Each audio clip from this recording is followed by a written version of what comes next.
Hello viewers, আজকে আমি তোমাদের জন্য একটা দারুণ টেস্টি রেসিপি নিয়ে এসেছি। সেটা হচ্ছে কাঁচা আম দিয়ে মাছের ডিমের বড়ার টক।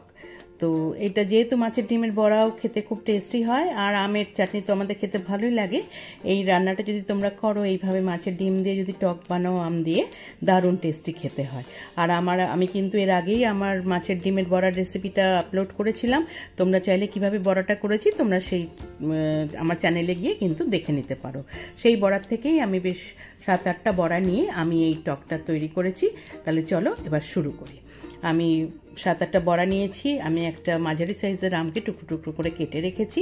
1 চামচ সর্ষে নিয়েছি আমি, আর একটা শুকনো লঙ্কা নিয়েছি, আর আমি বড় 1 চামচ আমি সাদা সর্ষে বাটা নিয়েছি। আমি যেহেতু কালো সর্ষে বাটা খাই না, তাই আমি সাদা সর্ষে বাটা নিয়েছি। তোমরা যারা কালো সর্ষে বাটা খাও তারা কালো সর্ষে দিয়েও করতে পারো। এইবার আমি কড়াই বসিয়ে দিয়ে তাতে আমি 1 চামচ সর্ষের তেল দিলাম, ছোট 1 চামচ দিয়ে। তেলটা একটু গরম হলে তার মধ্যে আমি যে সর্ষে আর কাঁচা শুকনো লঙ্কাটা রেখেছিলাম সেটা দিয়ে দিলাম। একটুখানি সর্ষে শুকনো লঙ্কাটা একটু ভাজা ভাজা করে নিলাম, বেশ সুন্দর গন্ধ বেরোলে এবার তার মধ্যে আমি যে আমগুলো কেটে রেখেছিলাম সেই আমগুলো দিয়ে দিলাম।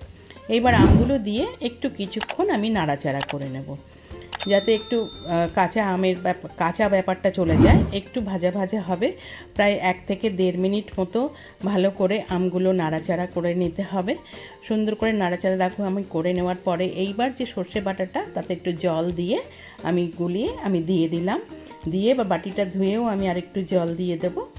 দিয়ে এইবার এই আমের সঙ্গে এই সর্ষে বাটাটা আমি ভালো করে মিশিয়ে ভাজবো। মিশিয়ে এইবার আমি তার মধ্যে 1 পিঞ্চ মতো, খুব 1 চিমটে আমি হলুদ দিলাম, 1 চিমটে লঙ্কার গুঁড়ো দিলাম, আমি 1/2 চামচ থেকেও কম একটু নুন দিলাম, আর আমি 2 চামচ মতো চিনি দিলাম।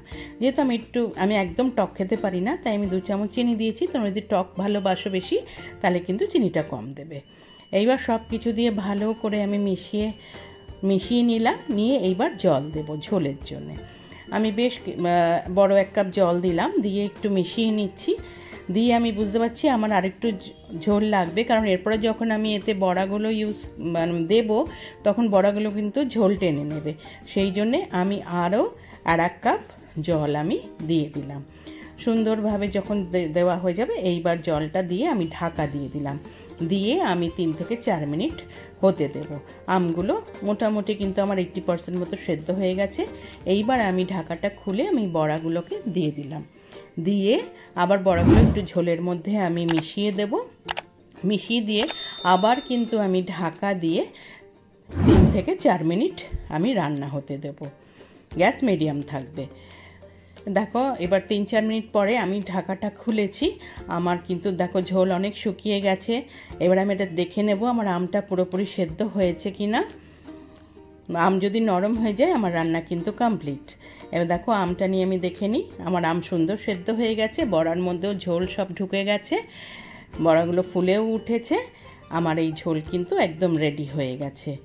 এই কাঁচা আম দিয়ে মাছের ডিমের টক একদম রেডি।